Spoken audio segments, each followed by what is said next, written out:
Good morning, and welcome to today's summer worship service of the Universalist Unitarian Church of Peoria. I'm Amy Popp, and I serve this congregation as its lifespan religious educator. We welcome all of you to our service this morning, especially those of you who are searching for a welcoming home for your mind, body, and spirit. We hope you find one here.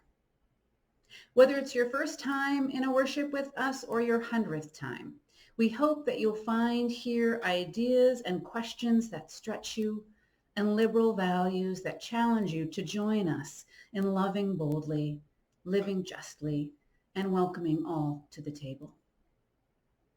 In that spirit, we welcome and honor the people of the Peoria Nation who lived their lives on this land so long ago. Our worships this summer take us to the movies, reflecting on iconic films and searching our hearts and minds for the meanings and lessons to be found within them and our current culture. As always, this congregation continues to be sustained by the care, talents, and generous gifts of our members and friends. If you'd like to make a financial gift, see the link in the chat or the slide at the end of the service. Now, let us enter into worship.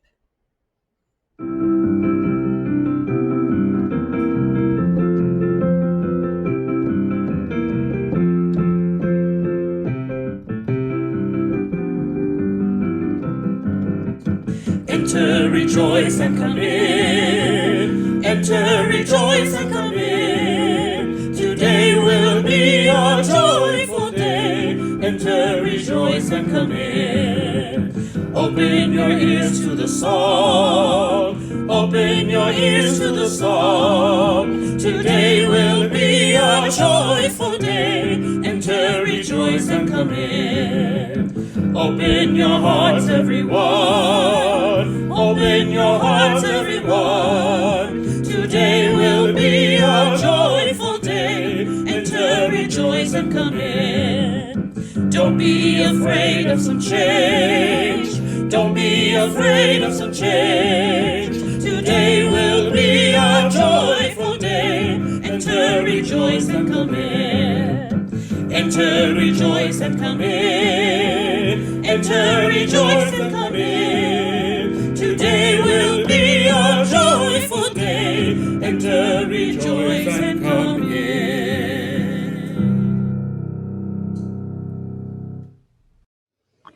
Our chalice lighting today comes from the Reverend Gretchen Haley. It's titled Forged in the Fire of Our Coming Together. What's going on? Will everything be okay? What can I do? In these days, we find ourselves too often stuck with these questions on repeat.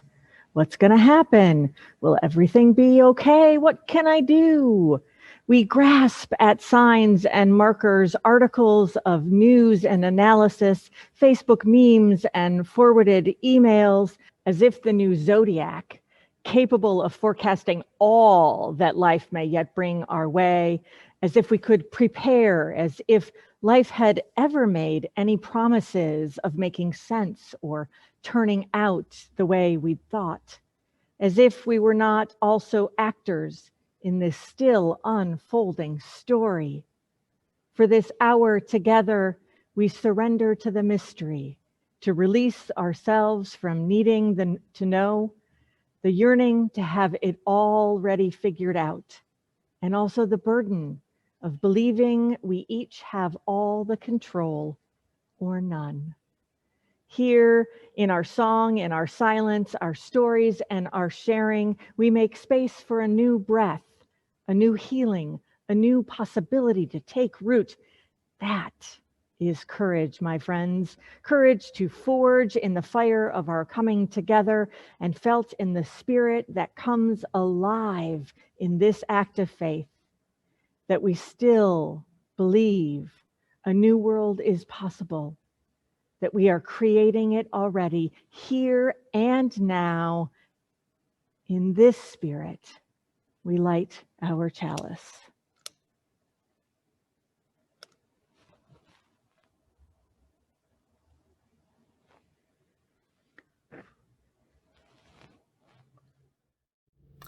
The Time for All Ages this morning is from the movie Bruce Almighty. This comedy from 2003 stars Jim Carrey as Bruce and Morgan Freeman as God. Bruce is a down-on-his-luck TV reporter who is facing big questions about his job, his relationships, and his direction in life.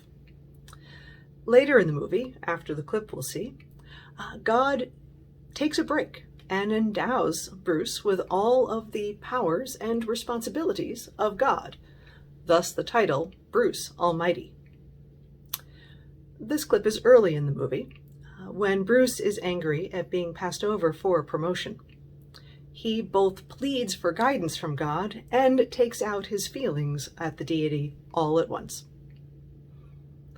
As you watch the clip, think about a sign in your life that impacted you. When have you been desperate or confused and needed guidance? Or perhaps you wanted confirmation of going in the right direction. How did you experience the sign you received?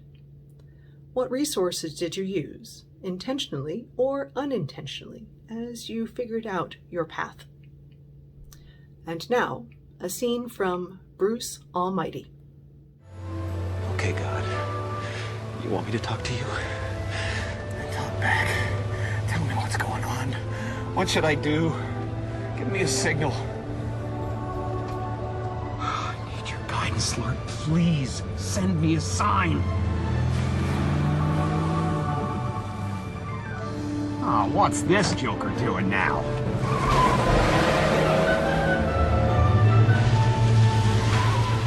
Okay. All right. I'll try it your way. All right? Lord, I need a miracle. I'm desperate. I need your help, Lord. Please, reach into my life. What the hell? Yeah. I got you.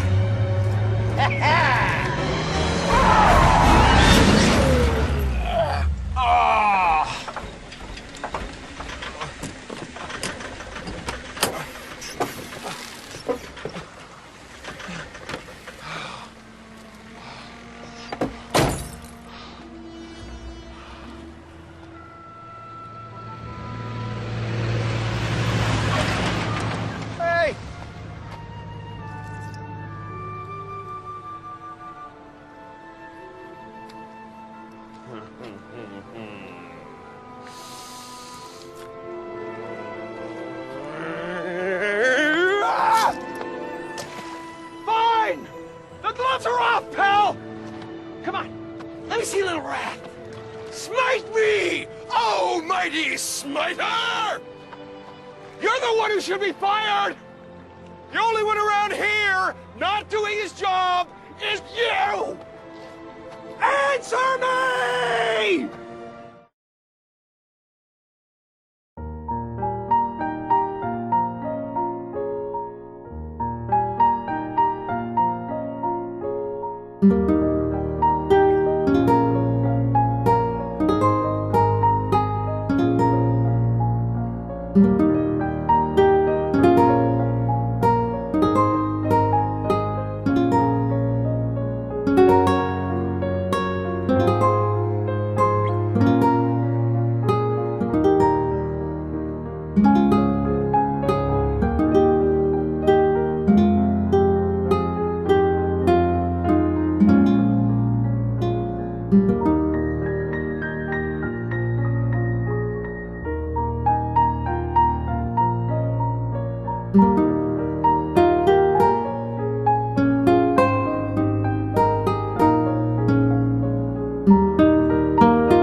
We begin our shared joys and sorrows with an invitation from Reverends Wendy Bartell and Lynn Gardner. From our separate joys and struggles, we come here to find the peace of balance, to find the blessing of restlessness. All are welcome. To follow, to lead, to teach, to learn, to join in the dance, to catch our breath. All are welcome. To give generously, to receive gratefully, all are welcome. If we are steady and composed, if we feel completely lost, if we don't know what we're feeling, this time in this community has a place for us. Here we matter, and we are loved. If you are steady and poised, if you feel completely lost, if you don't know what you feel, this time in this community is a place for us. We matter, we are loved. This is the time for sharing the joys and sorrows of our congregation. We offer our concern and support to Lavina Farden as she deals with life's challenges, and also to Sandy Meskimen and Henry Coran as Henry is settling in as a resident of Proctor Place Senior Living. We send healing wishes to our members, Tom Crow and Carolyn Hancock, who are both recovering at home following hospital stays. And we offer congratulations to Sue Ellis, who celebrates the birth of great-grandson Reese Ellis, born to Lindsay and David Cashfield, and also to Ev Maloney, who is celebrating the birth of great-great-grandson Bennett Michael, born to Alyssa and Clayton Gale. For these joys and wishes for health, we offer the embrace of our circle of care. Let us also hold all that is in our lives and on our hearts in the care of this moment. Let us pause and share the quiet together.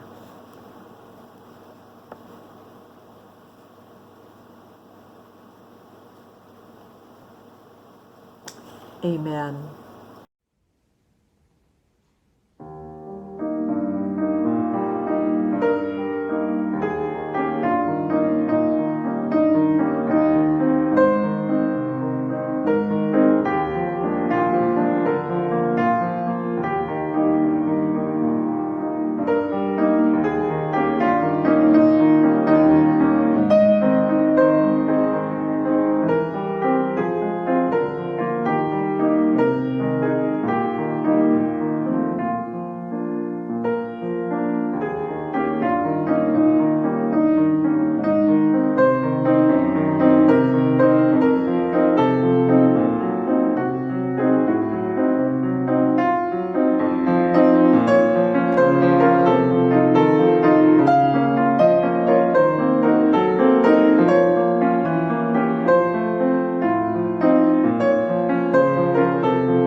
Our reading today is from Jake Morrill, a UU minister.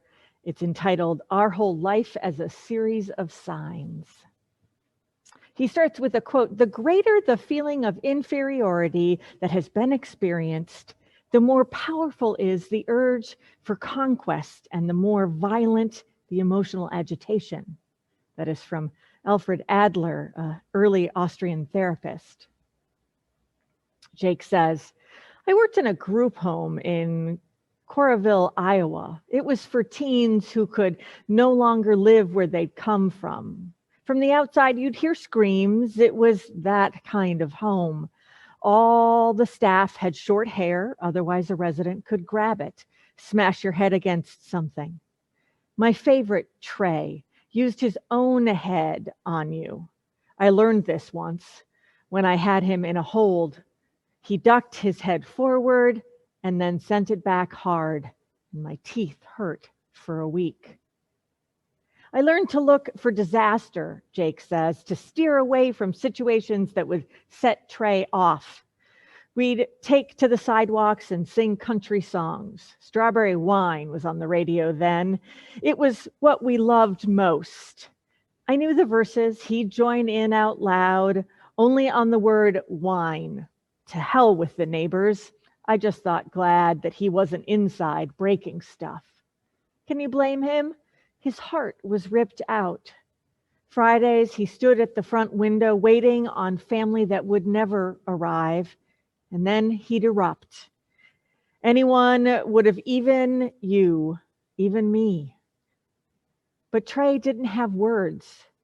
He spoke in flying lamps and end tables and flung puzzle boxes. It wasn't chaos, the wreckage. If you looked, it meant something. Later years, I fell for Alfred Adler, the Austrian therapist who broke it off from Freud. He said, all behavior is meaningful. It has context and purpose. Our whole life is a series of signs. Any slight action, a dim semaphore. Likewise, the psychiatrist James Gillian, having interviewed people in prison for doing violent harm, said their crimes were actually a form of communication, an attempt to mean something, to be heard, to be known. If someone studied the aftermath of our own life's disaster, maybe they'd pick out a pattern, some meaning in it. Through the crackle, the noise, maybe they'd detect a faint signal of our own falling heart. Our redemption, if it happens, will mean somebody tried.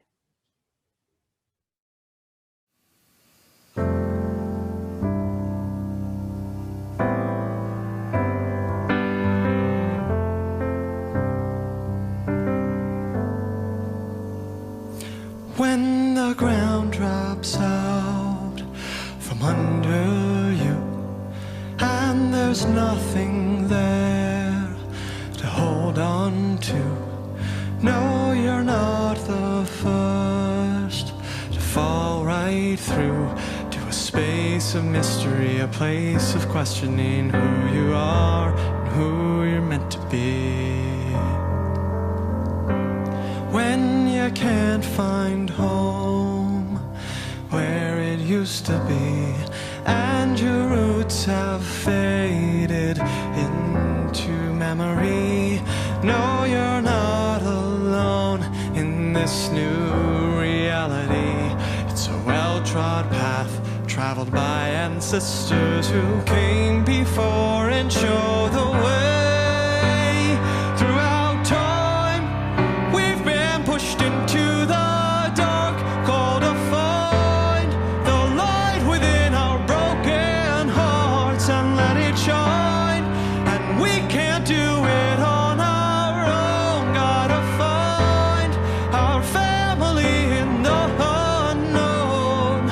And side by side we'll go by stepping stone till the journey becomes our home.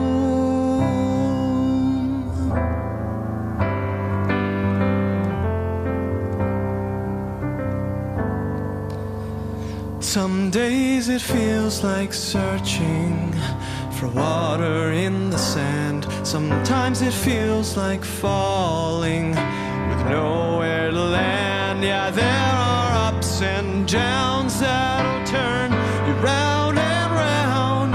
We come back to the footprints, they're all around. And throughout time, we've been pushed into the dark, called to find the light within our broken hearts and let it shine.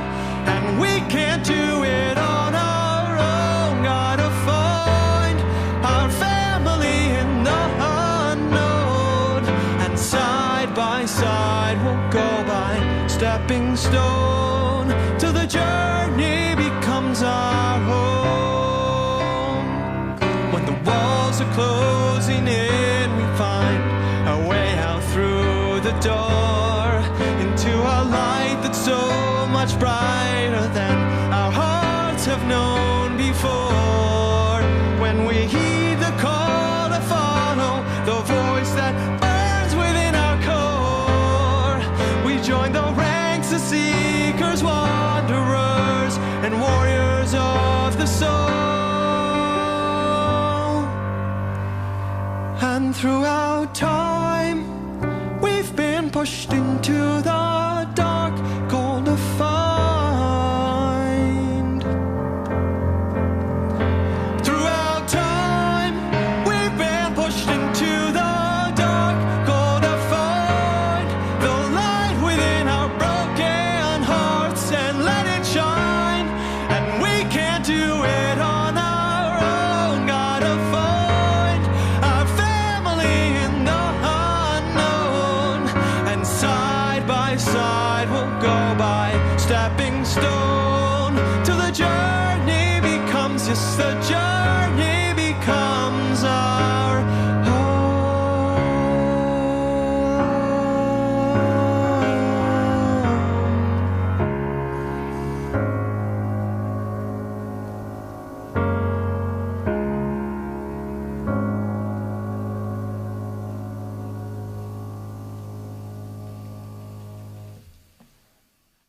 Early one Sunday morning, I was on I-95 South, headed to co-lead a worship service at the UU Church in Portsmouth, New Hampshire.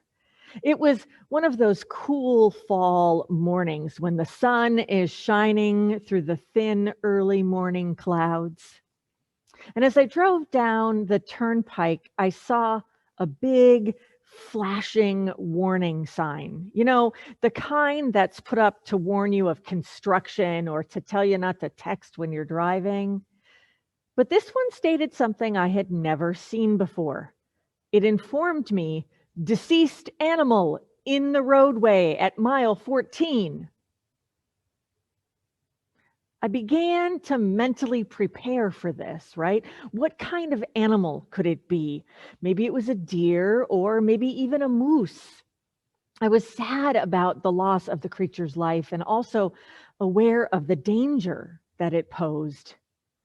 I paid close attention as the mile markers went by, 18, 17, 16. At mile 15, my senses started to heighten. I started to scan the horizon back and forth for some kind of activity, anticipating a blocked lane with a crew moving an animal, but there was nothing ahead. I started to doubt myself. Had I read the sign right? Maybe I misread it. Maybe I was mistaken. Maybe I needed to start drinking caffeinated coffee in the morning. And then at about mile 13.8, I saw it. And in an incredibly irreverent moment, I began to laugh. The deceased animal in the middle of Interstate 95, the one that I had anticipated, was a squirrel. Now, I do not mean to diminish the tragedy of the impact of vehicular traffic on the creatures in our environment. It was just that this was clearly not the animal that the sign had warned me about. I'm left to guess that maybe a larger animal had already been moved out of the roadway before I got there and they hadn't taken the sign down. But when I saw that sign, I made an assumption. And over the next 4 or so miles, I had constructed this entire story about what I was going to see. I was coaching myself on how I was going to deal with it. I was ready to slow myself down and possibly move over and maybe even feel some distress about the accident because I had seen the sign and I was ready to respond. So, no, I wasn't laughing at the squirrel in the road. I was laughing at myself. You know, signs can play an important role for people. We look for literal or symbolic indications or even hints to help us understand our lives, to give us direction, to give us hope in our darkest moments. We want to find some sort of explanation or give us some broader sense of understanding about what this life is all about. We long to know if we are on the right or the wrong path. We live by signs to let us know if we're heading in the positive direction, like a good grade in school or a promotion or a raise at work, or a friend who calls you up just out of the blue to say hi and lets you know that you matter. We look for signs when we're trying to make decisions about the next steps in our life. Maybe you've said it or heard it, someone else say it. It's a sign. It's a sign when something coincidental happens or a whole day goes really well or really bad. Sometimes we think it's a sign. And though it doesn't tell the whole story, a sign may be just that little nudge that we need, that reassurance that we crave. It can allow us to keep going or to check ourselves, to recalculate and head in a totally different direction.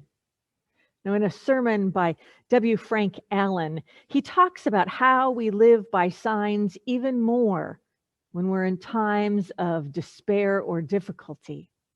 In times when life seems to be offering up defeat or victory, we look for signs that reveal what's really possible and what we're capable of as people and as a community.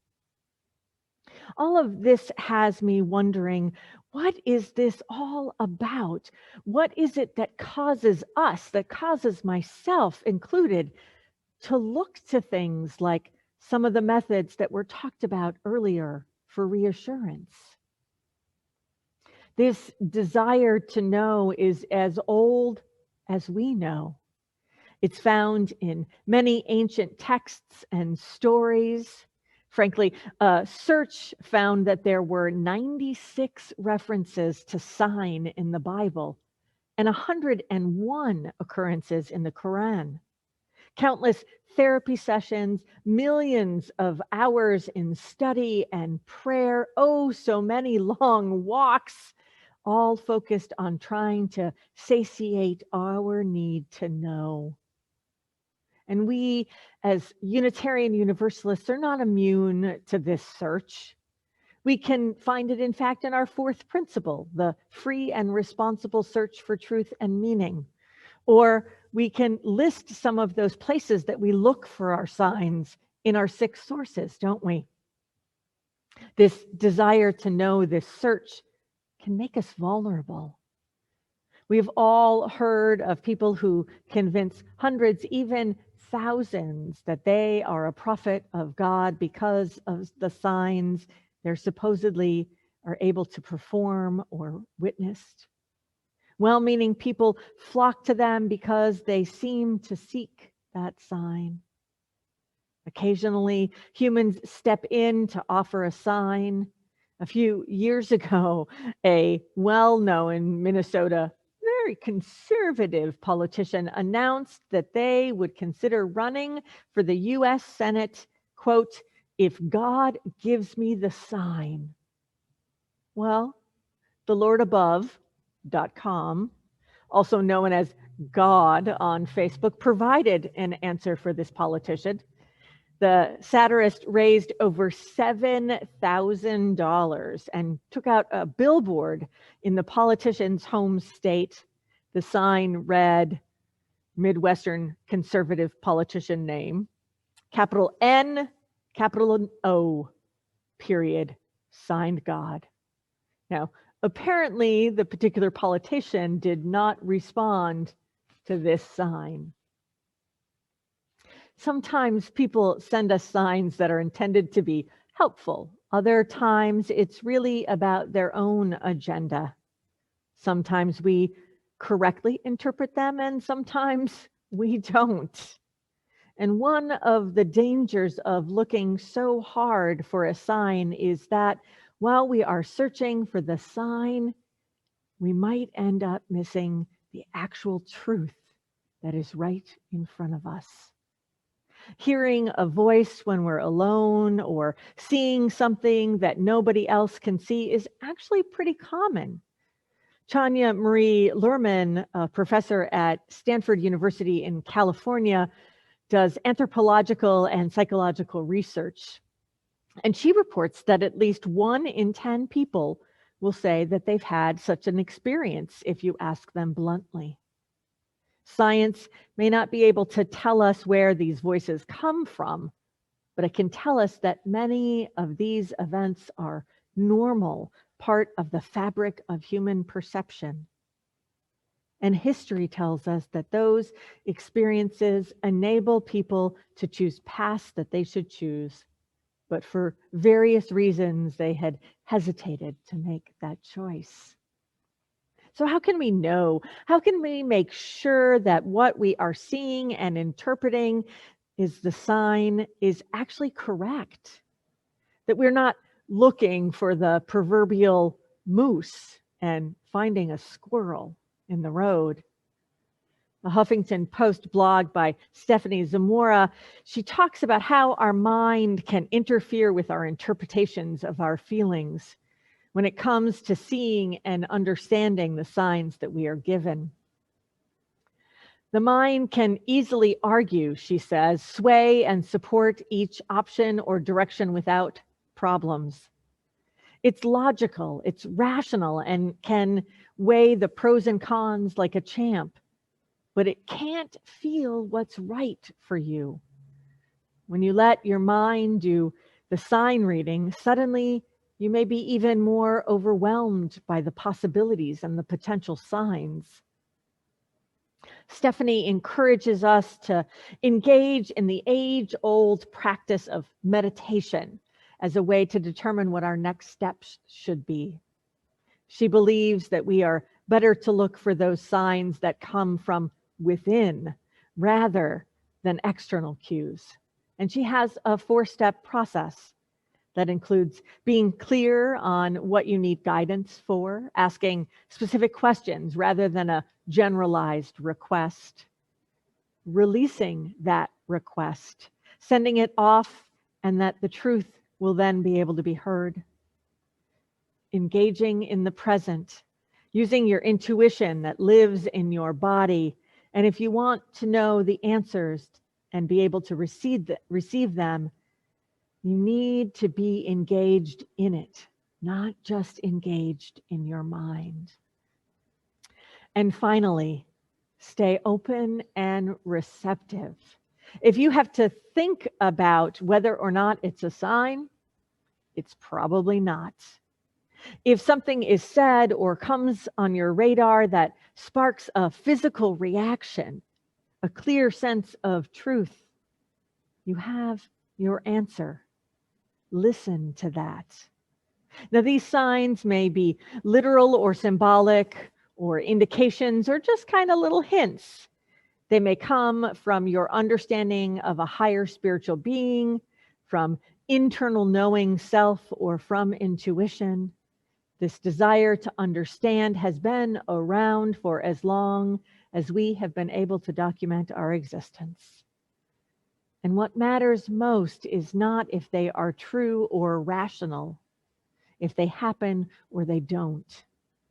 What matters is that they help us understand our lives, to give us direction and give us hope in our darkest moments. How we choose to use these signs is completely up to us. Blessed be and amen.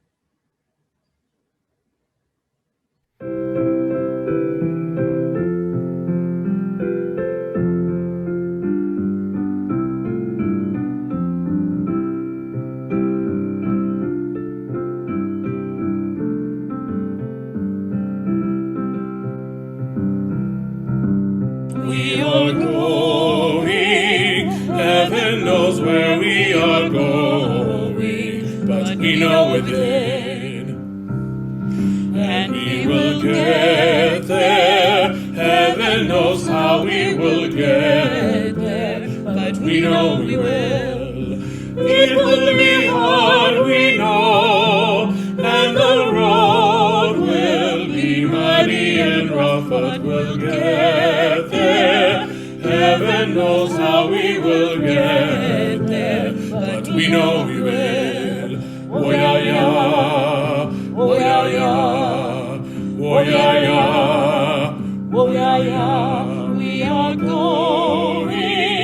Heaven knows where we are going, but we know we're there. And we will get there. Heaven knows how we will get there, but we know we will. Oh yeah, yeah. Oh yeah, yeah. Oh yeah, yeah. Oh yeah, yeah. Oh yeah, yeah. Oh yeah, yeah. Oh yeah, yeah.